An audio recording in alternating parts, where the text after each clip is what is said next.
Mac czy Windows? Oto odwieczne pytanie, które zadawał sobie sam William Shakespeare, a ja postaram się na nie dzisiaj odpowiedzieć. Mam tutaj MacBooka z systemem macOS i procesorem M1 od Apple, ale także Ultrabooka, ZenBooka konkretnie od Asusa z najnowszym Windowsem 11 i z procesorem Intela z 12 generacji. Który z tych laptopów wybrać? Który jest lepszy? Który jest wydajniejszy? To pytanie z pewnością nie należy do najłatwiejszych, bo te dwa komputery różnią się praktycznie na każdym możliwym polu, zaczynając od wzornictwa przez specyfikacje, a kończąc oczywiście na możliwościach. Jednak i tak cały czas pytacie, co wybrać, MacBooka czy Windowsa? Także jeżeli zastanawialiście się kiedyś, jak wygląda porównanie takich dwóch z pozoru bardzo różnych laptopów, no to dzisiaj macie okazję się przekonać. Zapraszam Was serdecznie na najnowszy odcinek na kanale Technostrefa.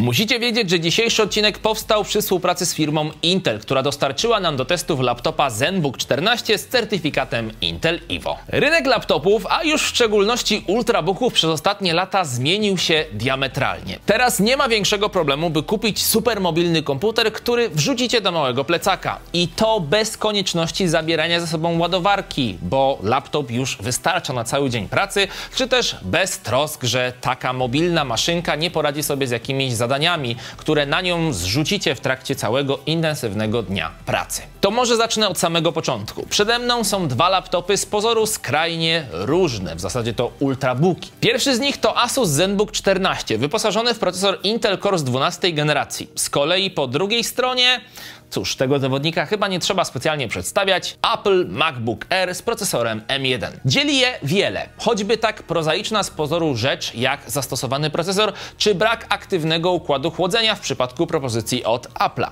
Jednak znacznie ciekawiej robi się, kiedy zastanowicie się, co te dwa komputery łączy, a jest to, uwaga, cena. Za każdy z tych ultrabooków w momencie nagrywania tego filmu musicie zapłacić dokładnie tyle samo. Zanim jednak przejdę do sprawdzenia możliwości tych dwóch komputerów, to najpierw wypadałoby je Wam troszkę bardziej przybliżyć. Zacznijmy od modelu z systemem Windows 11 na pokładzie. Asus jest na rynku ultrabooków już od bardzo dawna i widać to praktycznie na każdym kroku użytkowania modelu ZenBook 14. Jest to po prostu dopracowany sprzęt. Ten wyposażony został w procesor Intel Core i5 z 12 generacji. Laptop pokazuje swoje możliwości już od pierwszego włączenia. Do tego jest jeszcze 16 GB pamięci RAM w standardzie DDR5 o taktowaniu aż 5200 MHz oraz 512 GB na Wasze dane. Na pokładzie znalazł się też dość nietuzinkowy wyświetlacz, co bardzo różni go od MacBooka. Mianowicie wciąż rzadko spotykana matryca OLED.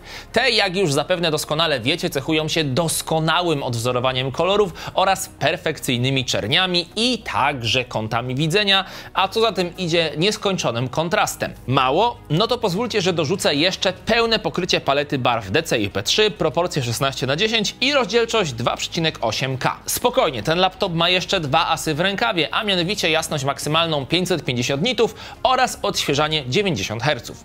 Pewnie wielu z Was słyszało o dość wstydliwej przypadłości ekranów OLED, które przy wyświetlaniu długotrwałym statycznych elementów mogą ulec wypaleniu. To na szczęście w zdecydowanej większości przypadków jest już przeszłość, bo co tutaj dużo mówić, no technologia poszła do przodu. Asus podjął dodatkowo jeszcze środki zapobiegawcze w postaci specjalnych mechanizmów. W efekcie ten ekran wytrzyma długi czas intensywnego użytkowania bez wypalania. Po prostu będzie działał dokładnie tak samo jak każdy inny ekran w ultrabooku. A co z MacBookiem? Jego sercem, tak jak już wcześniej wspomniałem, jest układ M1, który wstrząsnął rynkiem komputerów osobistych. Jeżeli chodzi o konstrukcję ARM, to na razie nie doczekaliśmy się jeszcze bezpośredniej odpowiedzi ze strony Intela czy AMD. Jednak procesory Intela od 12 generacji są wykonywane w architekturze hybrydowej, oferującej połączenie rdzeni typu Performance oraz typu Efficient. Wracając jednak do samego sprzętu, to w naszym przypadku dostaliśmy do testów MacBooka Air z procesorem M1, 8 GB pamięci RAM oraz dyskiem 256 GB. Co jest w tym wszystkim niezwykle istotne, to fakt, że MacBook nie ma aktywnego systemu chłodzenia. Co to oznacza? No, że wewnątrz tej obudowy nie uświadczycie żadnego wentylatora. Jest to chłodzenie w pełni pasywne i temperatura komputera zależy w dużej mierze od tego, jaką temperaturę macie aktualnie aktualnie w pomieszczeniu, w którym się znajdujecie z tym właśnie komputerem. Starczy już o technikaliach, bo tak naprawdę nie ma znaczenia, jaki układ znajduje się w obudowie, tylko ile faktycznej mocy obliczeniowej oferuje. Jako że te dwa laptopy reprezentują wręcz dwa różne podejścia do projektowania i działania systemów, ale są w bardzo podobnej cenie, to postanowiliśmy sprawdzić ich możliwości na początek za pomocą narzędzia Crossmark. Skorzystaliśmy z niego z kilku powodów,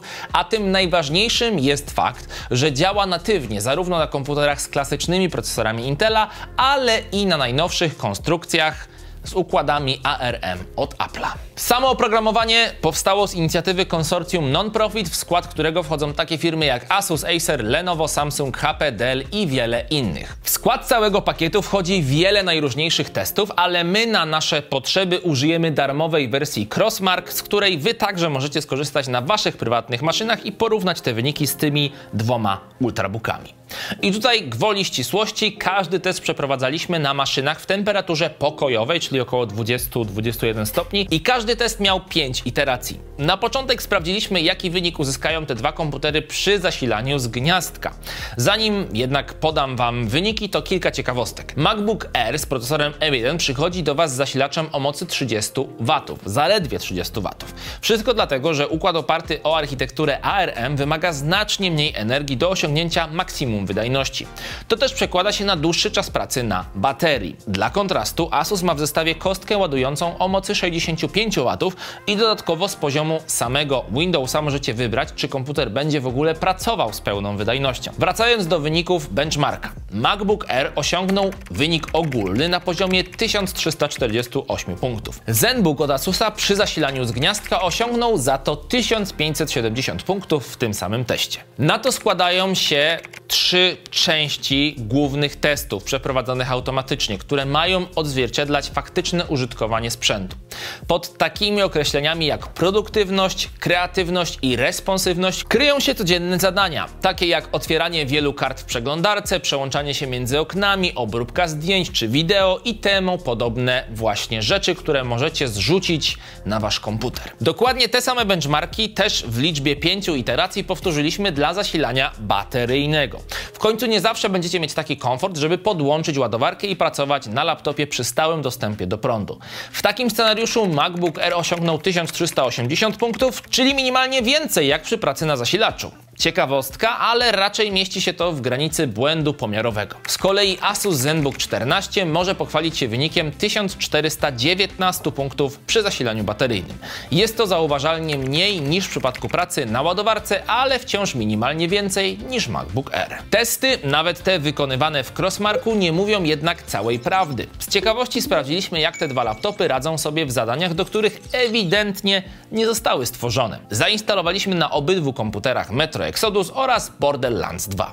Musicie jednak pamiętać, że te dwa tytuły co prawda są dostępne dla komputerów od Apple, ale nie zostały przygotowane z myślą o układach M1 czy M2.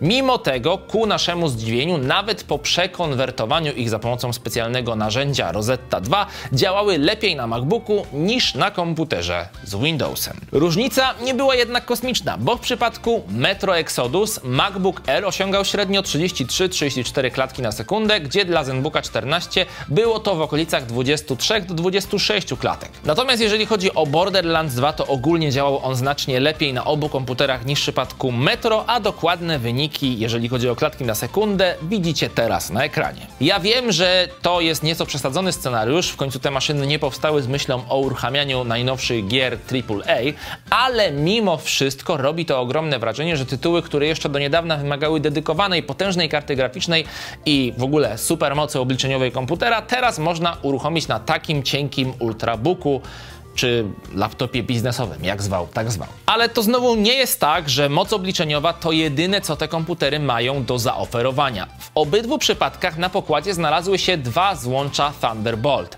Z tą różnicą, że w przypadku MacBooka Air są to gniazda trzeciej generacji, a w przypadku Asusa już czwartej. Jest to swoją drogą jeden z wymogów, który musi spełniać każdy komputer odznaczony certyfikatem Intel Evo. tak jak w przypadku tego ZenBooka 14. Poza tym są jeszcze takie wymagania jak dobrej jakości kamera do wideokonferencji, długi czas pracy na baterii, czy ekran o przynajmniej bardzo dobrych parametrach. Więcej o tym certyfikacie, jak i o samych portach Thunderbolt możecie dowiedzieć się z dedykowanego na ten temat odcinka, który przygotowaliśmy na naszym kanale jakiś czas temu. Niestety na obecności dwóch portów Thunderbolt 3 i gniazda słuchawkowego porty w MacBooku Air się w zasadzie kończą. W tym miejscu Asus ZenBook 14 wypada znacznie lepiej. Wszystko dlatego, że na jego krawędziach znajdziecie jeszcze pełnowymiarowe gniazdo HDMI i to w standardzie 2.1, a także klasyczne USB-A 3.2 generacji drugiej. Jest także miejsce na karty pamięci microSD oraz standardowo złącze słuchawkowe. Także jeżeli często korzystacie chociażby właśnie z projektora, czy podpinacie komputer do telewizora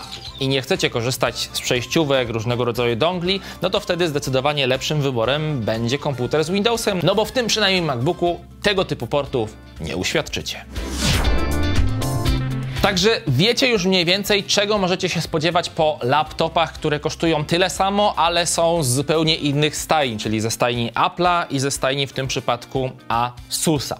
Jeżeli chodzi o to, jak działają oba systemy, co oferują, czyli Windows i macOS, to na ten temat nagraliśmy zupełnie inny, osobny film, w którym Alo wytłumaczył właśnie, na czym polegają te podstawowe przynajmniej różnice, więc odsyłam Was w przypadku systemów do tamtego filmu. No i to by było na tyle w tym filmie. Dajcie znać w komentarzu pod tym filmem, co Wy sądzicie o laptopach zarówno z Maciem, jak i z Windowsem, który Wy byście wybrali albo którego aktualnie używacie. No i co sądzicie o tych testach wydajności, które przeprowadziliśmy? Czy Wam się one podobały? Czy są wystarczające? Czy powinniśmy jeszcze coś więcej zrobić? No i przede wszystkim, czy byliście zaskoczeni wynikami tych testów? Czekam na Wasze komentarze, a jeżeli film Wam się podobał, to koniecznie zostawcie łapkę w górę, komentujcie, jak już mówiłem, poniżej i sprawdźcie linki do tych laptopów w opisie pod tym filmem. Tymczasem subskrybujcie kanał Technostrefa po więcej ciekawych materiałów. Mówił do Was Szakal. Do zobaczenia, do usłyszenia w kolejnych filmach. Trzymajcie się. Pa, pa!